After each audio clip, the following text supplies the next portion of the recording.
नमस्कार मेरे प्यारे साथियों। आज अम्बेडकर जयंती है।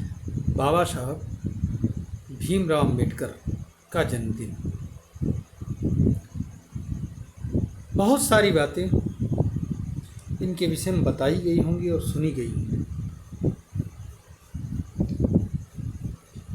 आज ही के दिन बाबा साहब का जन्म हुआ था महाराष्ट्र में। एक अच्छी शिक्षा प्राप्त करने के बाद प्रारंभिक जीवन संघर्षपूर्ण रहा, लेकिन फिर भी इन संघर्षों के बीच में ही एक अच्छी शिक्षा प्राप्त किया इन्होंने। विदेश से जाकर के शिक्षा प्राप्त किया, लंदन से एजुकेशन लिया और बाद में स्वतंत्र भारत में लॉ मिनिस्टर भी बनाए गए। संविधान को लिखने में ड्राफ्टिंग कमेटी के अध्यक्ष थे। संविधान को, भारत का जो नया संविधान है, अर्थात जो संविधान है सन 47 के बाद जो लागू हुआ है सन 50 में, उसके लेखक भी बाबा साहब हैं। सवाल यह है कि बाबा साहब की प्रासंगिकता है क्या। बाबा साहब इतने पढ़े लिखे थे, बुद्धिमान व्यक्ति थे। अगर वो चाहते तो अपना जीवन बड़े आराम से, ऐशो आराम से बिता सकते थे, लेकिन नहीं। उन्होंने अपना पूरा जीवन दलित चेतना को उभारने और दलितों को आगे बढ़ाने में लगा दिया।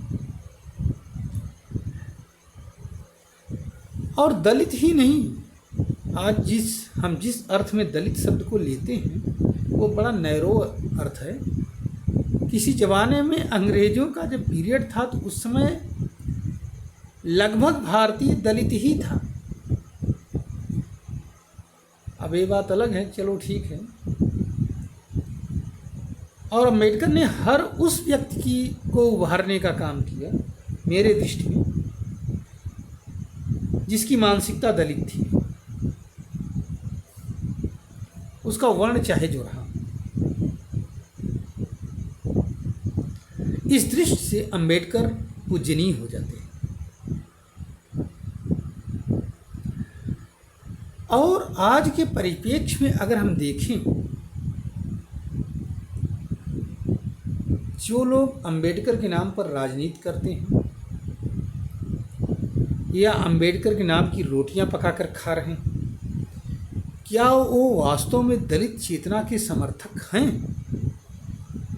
तो अगर आप गहराई से इस पर विचार करेंगे तो जवाब ना में ही आएगा, हाँ में बहुत कम आएगा।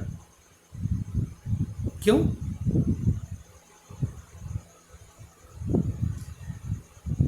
क्योंकि अम्बेडकर उस जमाने में अकेले थे लगभग,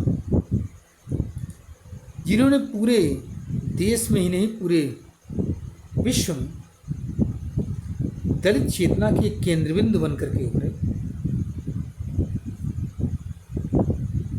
वो भी अहिंसात्मक तरीके से। आज वह दलित वर्ग जिसके लिए अम्बेडकर ने कार्य किया, उसमें से बहुत सारे लोग उठ चुके हैं, लेकिन क्या वो अपने साथियों को उठाने का कार्य करते हैं क्या? नहीं। छोटा सा उदाहरण ले लो,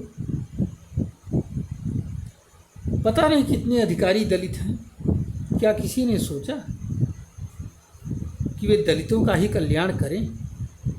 बल्कि पाते हैं तो और उन्हीं दलितों से वसूल लेते हैं। वो चाहे दलित दरोगा हो, चाहे दलित पुरुष हो, पुलिस हो, चाहे दलित लेखपाल हो, और तो और दलित अध्यापक भी गांव में दलितों को नहीं पढ़ाता है। पता नहीं क्यों, समझ के बाहर। कम से कम एक दलित बच्चे का तो कल्याण कर दे।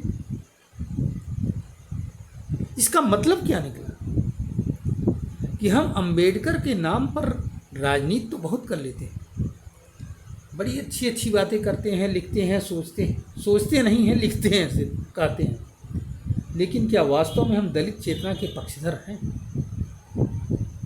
तो जवाब मिलेगा नहीं। अब सवाल उठता है फिर करना क्या है? तो जब तक आप अपने आसपास के किसी एक दलित का कल्याण नहीं कर देते हैं, तब तक आपको अपने आप को दलित चेतना का पक्षधर, अंबेडकर का सच्चा अनुयायी मानने का कोई हक नहीं। मैं नहीं मानता। अगर आप सच्चे अनुयायी हैं तो अपने आसपास के दलित को उभारने का काम करिए, उसको कुछ किसी तरीके से ऐसा मदद दीजिए जिससे वो ऊपर उठ सके। ऐसा नहीं है कि उनमें मेधा की कमी, मेधावी बहुत हैं, बस उनको सुविधाएं चाहिए। बच्चों की बात मैं कर रहा हूँ। बच्चे खूब काम करना चाहते हैं, पढ़ना चाहते हैं, लेकिन चूंकि उनको वो सुविधाएं ही नहीं मिल पाती तो बेचारे करेंगे, उसी चक्की में पिस करके रह जाते हैं। तमाम अंबेडकर के नाम पर संस्थाएं बना ली जाती हैं, विदेशों से धन इकट्ठा किया जाता है, चंदा इकट्ठा किया जाता है, आराम की ज़िंदगी जी जाती है लोगों के द्वारा, लेकिन दलितों का उत्थान नहीं हो पाता।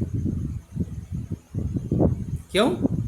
क्योंकि हमारे मन में ये नहीं है कि हम दलितों का उत्थान करें। हमारे मन में हम ही सबसे ऊपर रहें, बस, और कुछ नहीं। और इस चेतना से कुछ होने वाला नहीं। अगर हम अंबेडकर जी के सच्चे अनुयायी हैं तो हम अपने मन में प्रतिज्ञा करें कि हम अपने आसपास के किसी एक दलित को उठाने का प्रयास करेंगे, उसका जीवन स्तर संवारने का प्रयास करेंगे, तब तो बात कुछ बनेगी। नहीं तो अंबेडकर जयंती या अंबेडकर के विचारों का कोई लेना देना नहीं रह जाएगा। सिर्फ यह हमारे लिए कमाई का, राजनीति का एक जरिया बना रहेगा, बस। अपने इन्हीं शब्दों के साथ मैं बाबा साहब को अपनी श्रद्धांजलि अर्पित करता हूँ। जय हिंद, जय भारत, जय भीम, जय भारत। ओम नमो बुद्धाय।